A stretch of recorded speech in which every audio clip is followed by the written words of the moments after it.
اچھا وہ بزرگ ہیں وہ ان کو اپنی جان کی نہیں پرواہ، کہتے لوگ کیا کہیں گے کہ یہ اتنا بڑا عالم، اتنا بڑا شیخ الحدیث اور مشرک کے پاس جا کر علاج دم کروا رہا ہے۔ اعوذ باللہ من الشیطان الرجیم، بسم اللہ الرحمن الرحیم۔ وَإِن يَمْسَسْكَ اللَّهُ بِضُرٍّ فَلَا كَاشِفَ لَهُ إِلَّا هُوَ وَإِن يُرِدْكَ بِخَيْرٍ فَلَا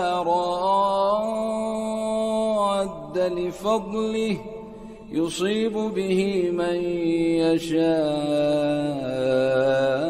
مِنْ عِبَادِهِ وَهُوَ الْغَفُورُ الرَّحِيمُ۔ بڑا مجبور کیا ساتھیوں نے، دلیلیں دی، بڑے بڑے علماء آئے، انہوں نے بولا شیخ دیکھیں حرام جو ہے جائز ہو جاتا ہے جان بچانے میں، سور بھی اس وقت حلال ہو جاتا ہے جب آدمی کی جان جاتی ہو، تو آپ اپنی جان بچانے کے لیے آپ دم کروائیں اس سے جا کر، آپ کا بخار اتر ہی نہیں رہا۔ تو تھوڑے سے قائل ہوئے اور انہوں نے شرط رکھی کہ میں جاؤں گا مگر رات کے اندھیرے میں، اس سے پوچھو مجھے کر دے گا دم، جب لوگ سوئے ہوں تو میں جاؤں گا۔ تو اس نے بولا ٹھیک ہے وہ آ جائیں۔ رات کو ساتھیوں کے ساتھ چلے، دروازہ کھٹکھٹایا، دروازے سے انہوں نے آواز دی گئی اپنے استاد کو بولو کہ پہلے اپنی نیت ٹھیک کرے، اپنی نیت ٹھیک کرے تو پھر میں دروازہ کھولوں گا، کیونکہ وہ کاہن تھا، اس کو شیطان بتا دیتا تھا جو چیز ہو، جیسے آج کل ہے نا لوگوں میں، ہم تو ان کو مانتے ہیں نا کہ نعوذ باللہ یہ بہت ولی پہنچا ہوا ہے کہ یہ بات دیکھتا ہے تو بندے کا سارا کچھ بتا دیتا ہے نا ایسے لوگ، یہ شیطان ہوتے ہیں، کیونکہ نبی صلی اللہ علیہ وسلم پر وحی آتی ہے تو آپ کو پتہ چلتا ہے۔ بس مسلمان کا یہ عقیدہ، اس کی کسوٹی آپ صلی اللہ علیہ وسلم کا عمل، کہ اگر یہ چیز آپ صلی اللہ علیہ وسلم کے پاس نہیں تھی تو اس شیطان کے پاس کدھر آ گئی، ختم بات، کیونکہ یہ ہے نبی پر ایمان لانا اور اللہ پر ایمان لانا۔ اب وہ سمجھ گئے، انہوں نے بولا کہ اپنے استاد کو بولو کہ اپنی نیت ٹھیک کرے۔ وہ نیت کیا لے کر گئے تھے کہ یار مر تو میں نے جانا ہے، ساری زندگی کے لیے اس قوم پر تانا بن جائے گا کہ دیکھو مسلمانوں کا اتنا بڑا شیخ، اتنا بڑا استاد، اور ایک مشرک سے جا کر اس نے علاج کروایا۔ ہاں جی، اس نے چھپایا ہوا خنجر کہ میں جاتے ہی اس کو قتل کر دوں گا۔ شیخ صاحب کی نیت یہ تھی کہ میں نے اس کو مار دوں گا تاکہ یہ فتنہ ہی ختم ہو نا۔ ذرا غور کرنا اس بات پر، یہ ڈھول پر ناچنے والا ولی نہیں ہوتا، شیطان ہوتا ہے،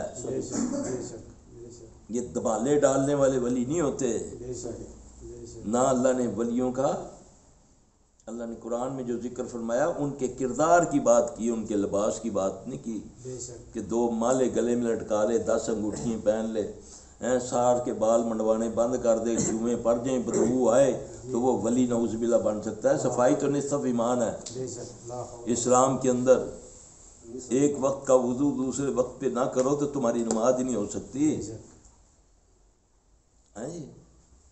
اب ان کا یہ ہے کہ اپنی جان کی پرواہ نہیں ہے، یہ اللہ کے ولیوں کی پہچان ہوتی ہے۔ انہیں سمجھ گئے کہ اس کو پتہ چل گیا، انہوں نے خنجر نکالا، پھینک دیا، اب دروازہ کھولا، اب اس کے پاس بیٹھے، کہنے لگے مومن کی ویسے بھی فراست ہوتی ہے، اللہ اس کو گائیڈ کرتا ہے، وحی کا سلسلہ تو بند ہے کیونکہ وحی صرف نبیوں پر آتی ہے، تو القاء جو ہے نا احلام، یہ قیامت تک کیا ہو، جس کو چاہے اللہ جس طرح چاہے عطا کر دے۔ ہاں جی، تو انہوں نے بولا بھئی میں تجھ سے دم، تجھے پتہ ہے میں دم کروانے آیا ہوں، تم مجھے جانتے بھی ہو نا، میں تم سے دم کرواؤں گا، میری ایک بات کا جواب دے دو، تیرا کون سا ایسا عمل ہے جو تو کرتا ہے؟ وہ بولتا میرا عمل یہ ہے کہ جو میرا دل چاہتا ہے میں وہ نہیں کرتا، یعنی کہ دل کے اپوزٹ چلتا ہوں۔ یہ بھی قابل غور بات ہے، جس کو کہتے ہیں نفس کو مار لینا۔ میرا دل چاہتا ہے میٹھی چیز کھانے کو، میں نہیں کھاتا، میں کہتا ہوں میں لیمبو کھاؤں گا، اچار کھاؤں گا، مثال کے طور پہ بات کر رہا ہوں۔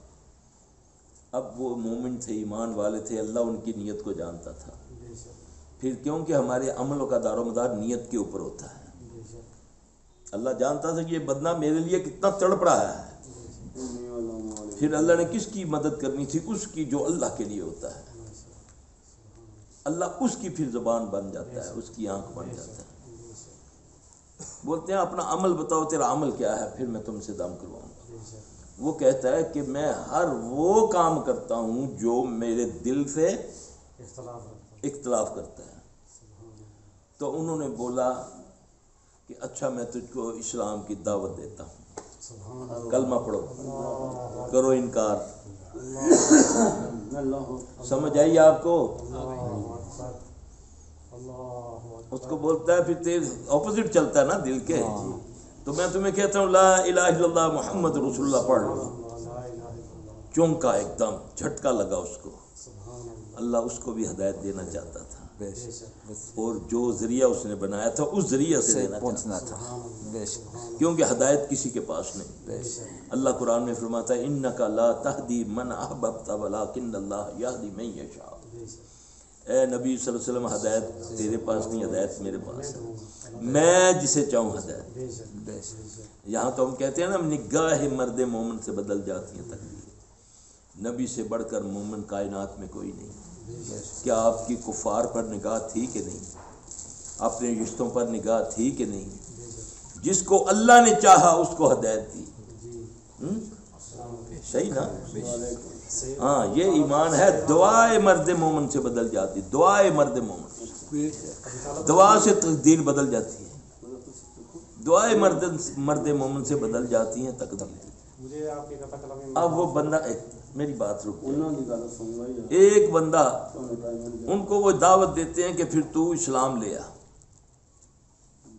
اب اس کو شوق ہے، کہہ بیٹھا ہے، دعویٰ بھی اس کا کہ میں ہر وہ عمل کرتا ہوں جو میرے مزاج سے خلاف ہے۔ اٹھا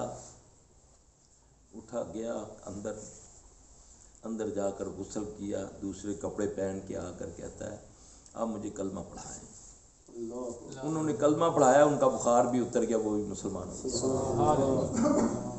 یہ بات یاد رکھنا، اللہ نہ کسی کی شکل کو دیکھتا ہے نہ عقل کو دیکھتا ہے، اللہ علیم بذات الصدور ہے۔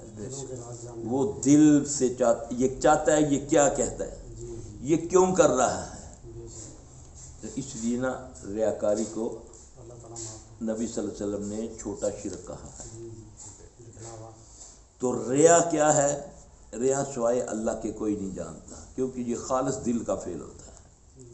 آپ کسی کو ریاکار نہیں کہہ سکتے۔ ہاں، اگر اس میں وہ خصلت ہے تو اچھے انداز سے اس کو دعا بھی کرے، اس کو اگر آپ کو طریقہ آتا ہے، کوئی دلیل ہے اس کو۔ ابھی میں نماز میں پڑھ رہا تھا، اب مجھے پتہ نہیں آپ ساتھیوں میں سے وہ بھائی کسی کو کہہ رہے تھے کہ آپ جماعت کر لیں، میں نے کہا تھا، آپ نے کہا تھا۔ اب سنیں میرے بھائی، اللہ میری آپ سب کی اصلاح کرے۔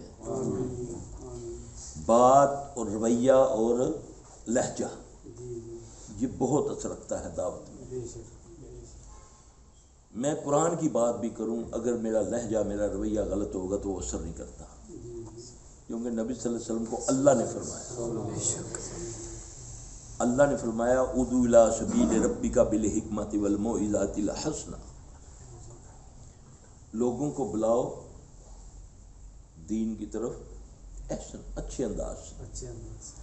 اب یہ بہت سارے لوگ، کیونکہ نمازی کم ہے نا، نماز کے مسائل میں یہ نیل ہے، کیونکہ دنیا میں 2% مسلمان نماز پڑھتا ہے، اس کو دنیا کی ہر نالج ہے، نماز اور مسجد کا نالج اس کو نہیں ہے، نہ اس کو مسجد کے آداب آتے ہیں، نہ اس کو نماز کا مسئلہ۔ اب جی ہم نے سنا ہے جی کہ مسجد میں دوسری جماعت نہیں ہو سکتی، تم نے سنا ہے، تم نے غلط سنا ہے، کیونکہ نبی صلی اللہ علیہ وسلم نے فرمایا آدمی کے جھوٹے ہونے کے لیے یہی کافی ہے کہ وہ سنی سنائی بات کو آگے بیان کر دے۔